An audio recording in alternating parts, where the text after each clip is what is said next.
It's mildly funny that there was a lot of really good panels in this chapter, but I really wanted to use this one. I just really like the dynamic kind of setup that it has with behind Percival coming in. His hand obviously is the furthest back, and he's getting ready to do his big magic hand slap. Very curious as to when Percival is going to develop a like any form of like stylized technique, or if it's just going to be more of whatever he has shaped and enhanced by magic. I'm all right with either because I mentioned prior that he's kind of like a Green Lantern. Like he really just has that.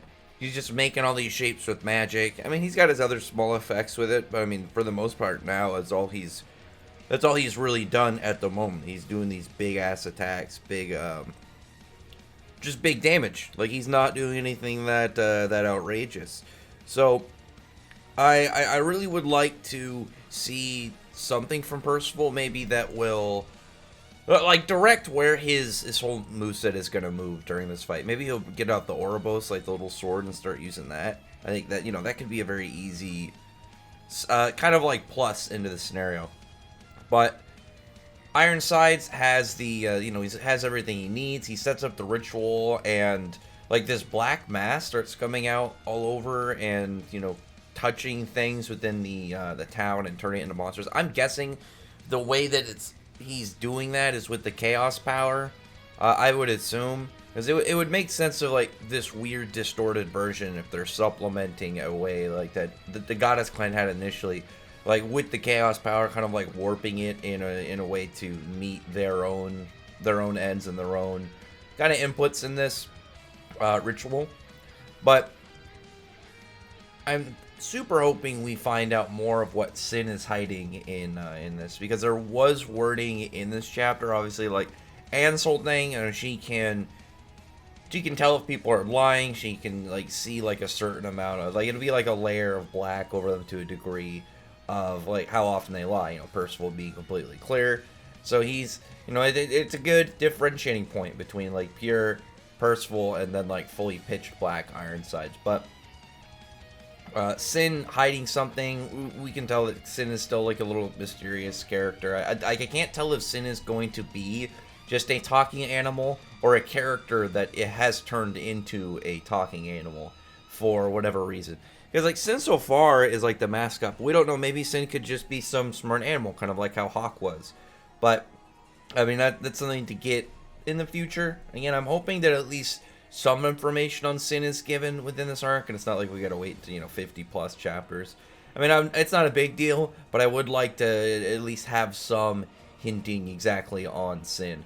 But they're all moving in. You have Sin like talking to Percival, and they're like, "Hey, do not try and seriously fight Ironside. Just get him to stop the ritual. Like, we don't have to actually beat him. Just stop what's going on." And Percival's the first one that goes in, because you just have Ironside just flex his magic, and we know even where Percival is at, Ironside is above him, is very shown in this chapter. But it does show the difference between where Percival is and the rest of his team, because there's still like clearly between them is Percival. Between like the rest of the the main cast, I'm assuming again it's gonna be main cast. I feel like everybody does, but them and then to Percival to Ironside, there's a big amount of difference, because Percival doesn't he has less experience and less like real battle prowess, I'd say, than a lot of them. Like Donnie at least he's clever, he's quick on his feet with like weird he'll just like form weird moves. We've seen Nasians and they have very skilled technique based fighting. But Percival doesn't have that. He just has like all this power. He's got his main character power, more of the untapped potential, and he's got some levels of quote unquote training of just kind of like sparring with his grandfather. But that's mostly it. But seeing him go into action, like I thought that was really cool while keeping them behind, because it wasn't like he just wasn't afraid in general, or there was something that just let him bypass it. It was like, no, we understand that Percival is stronger than them, but also obviously Percival's personality comes into play as well. But he's not going to be as intimidated by the same level of flex that these guys are going to have.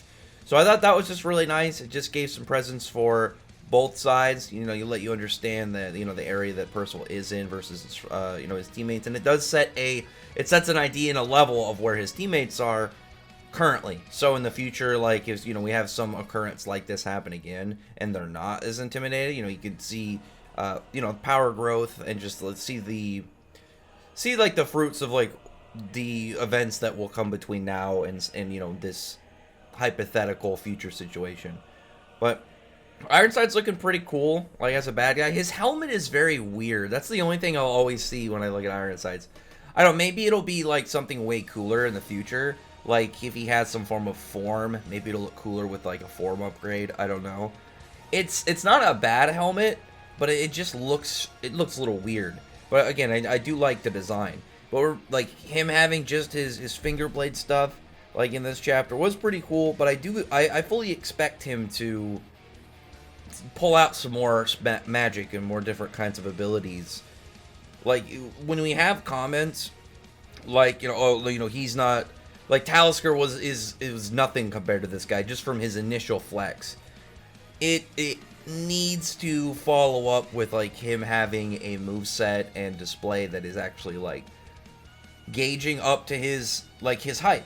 Because even though Talisker was, you know, strong for a regular person, we know that, but obviously, like, compared to current Percival was more powerful. Well, I'd say that Percival, that kind of, like, sudden limit break Percival, was more powerful than the current one. He just seemed to have a much larger grasp. But I don't know. We'll see exactly, you know, where Percival's fully at within the next chapter or two, seeing if he can do similar things. Either way, Talisker, nothing compared to this guy, but Talisker's magic was really cool, like cloud manipulation. He had the super pressurized hail, so it was essentially like an ice machine gun. You had his lightning bolts and stuff. He actually had a pretty cool moveset. So Ironside's, like, cool so far. We haven't seen, like, obviously his whole setup, but his power, at least currently with the whole finger slashes, it's neat. I mentioned in the last chapter, I like it, how it looks visually and how it's executed visually, but I do think he needs to have a much bigger moveset, obviously, just to go up with his hype. And, you know, we don't even know the full description of how his finger blades exactly work, so that'll probably come into it. Maybe he'll describe it, and it's actually way more OP than it seems so far. Who knows? Either way, like, their fight is going to be pretty cool. I definitely want to see how the other characters are going to put up an effort, because they brought up they don't have to beat him. They just have to stop him. Like, he doesn't have to be defeated. His like, spot as a villain is gone.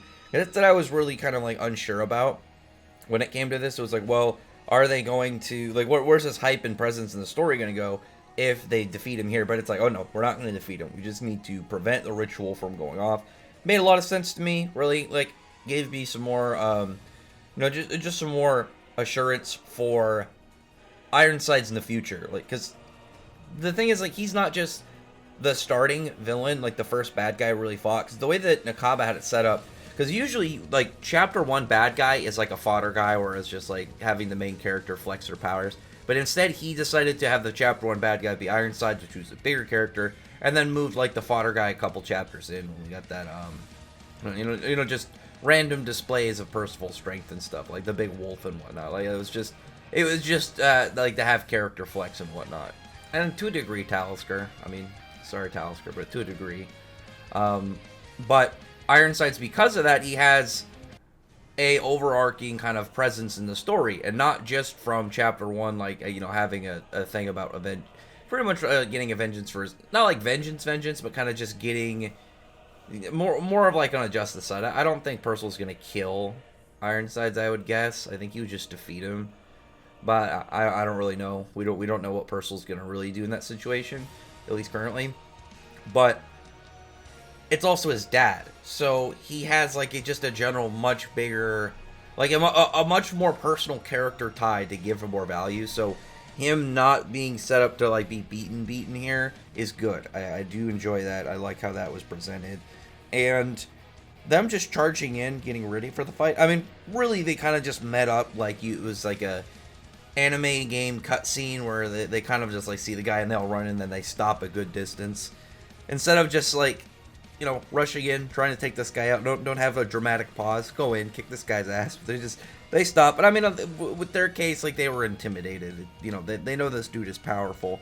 Percival's the only one that, you know, that made that immediate charge in. But again, I assume that how easily Ironside cut through Percival's big magic hand, that in the next chapter we're going to be seeing a lot more big moves, a lot more serious moves from him. Maybe even some hacks. Like, he could pull out one of those Chaos Rod things and start using one of those.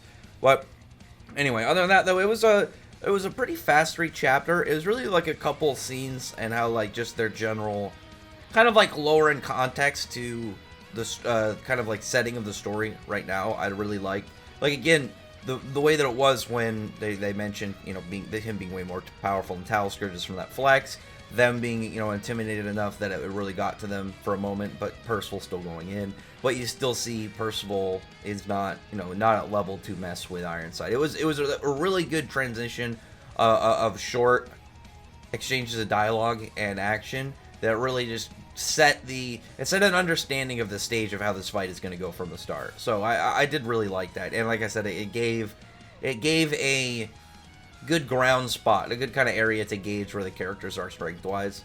And it's funny, it's like some people like will get mad when you talk about like character strength at certain points in the story, which is weird. But it's like when you have a battle series, when characters obviously are going to get stronger as they go, it's really neat to kind of like look at where a character's at, and then, you know, like when you see a obvious upgrade, you see progress. It's just cool because you can see that is a thing about the character growing in their world.